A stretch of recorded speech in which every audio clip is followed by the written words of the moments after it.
Welcome to FinStechs from Laura and Anthony.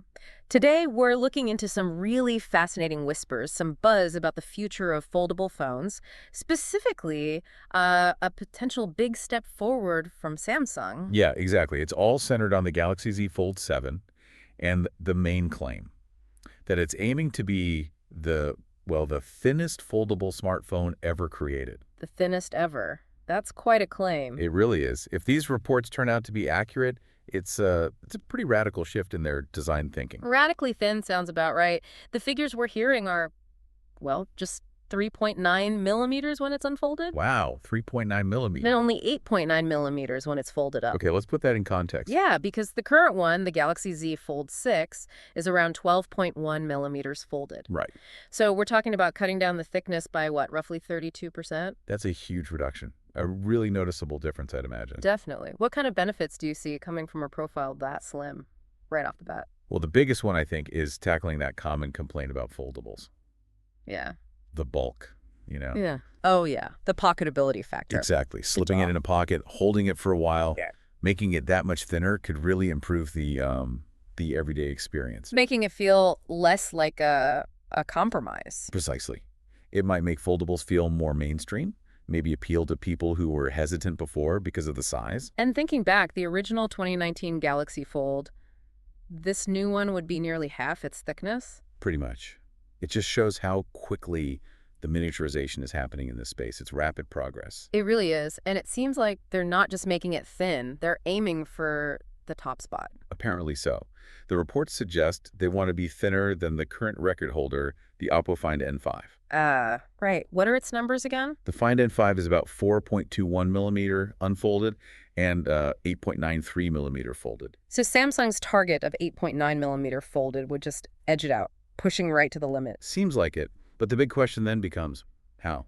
Exactly. How do you make it so slim without sacrificing, the important stuff inside? The battery, the performance. And that's where the engineering side gets really, really interesting.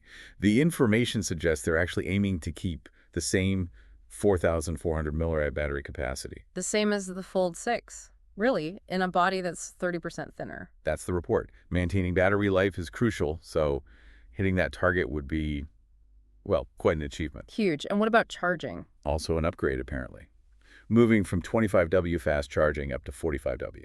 Okay, so faster charging too. Yeah. So same battery life potential, but you can top it up much quicker. Doing both in a significantly slimmer design, that points to some serious breakthroughs. Like what kind of breakthroughs? You'd have to assume advancements in how they arrange components, maybe using newer, more space-efficient parts, and thermal management becomes even more critical. Right, getting rid of heat in such a tight space.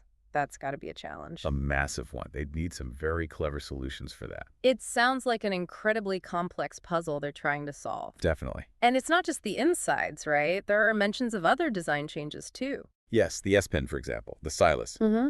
Rumor is it might get a redesigned, thicker tip, perhaps to make writing or drawing on that folding screen feel a bit more comfortable, maybe more like Apple's approach with the pencil. Interesting. A more natural feel. And the engine driving it all. Supposedly the Snapdragon 8 Elite processor. So top-tier performance shouldn't be an issue. You're getting the thinness and the power. Okay, so this feels very targeted, very strategic. I think it has to be. Yeah. For a while, Samsung's foldables, while popular, have faced criticism for being a bit chunkier than some competitors. Yeah, you hear comparisons to brands like Oppo, Honor, Huawei. Exactly. This move, this focus on extreme thinness, directly addresses that head-on. So it's a competitive response, but also maybe setting a new benchmark. Could be both. If they pull this off, the thinness, the same battery, faster charging it, gives them a pretty strong selling point, a real advantage. Yeah, you can see how that would appeal to buyers. And it could definitely light a fire under the competition. We might see others accelerate their own plans for thinner foldables. A thinness race, maybe? Perhaps. Industry watchers are already saying Samsung seems to be pushing the physical limits here. So for you listening, this isn't just about tech specs. It's about how this kind of device might actually feel and fit into your life. Does that extreme thinness make a foldable finally feel, well, normal? Less like a gadget, more like just a phone. That seems to be the goal. But it does raise questions, doesn't it? How thin can they actually go? Is there a point where you start losing durability, or maybe other features have to be sacrificed? That's the balancing act. There are always trade-offs in engineering.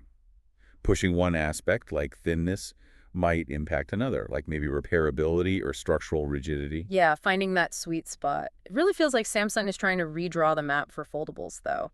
What are your thoughts on where this is all headed? It's fascinating. This constant push towards slimmer, lighter, yet still powerful devices. Yeah, It could lead to form factors we haven't even really imagined yet. true. The possibilities are exciting. Okay, well, that's about all the time we have for today's look at the potential future of foldables. Really interesting stuff. Don't forget to like, share, and subscribe.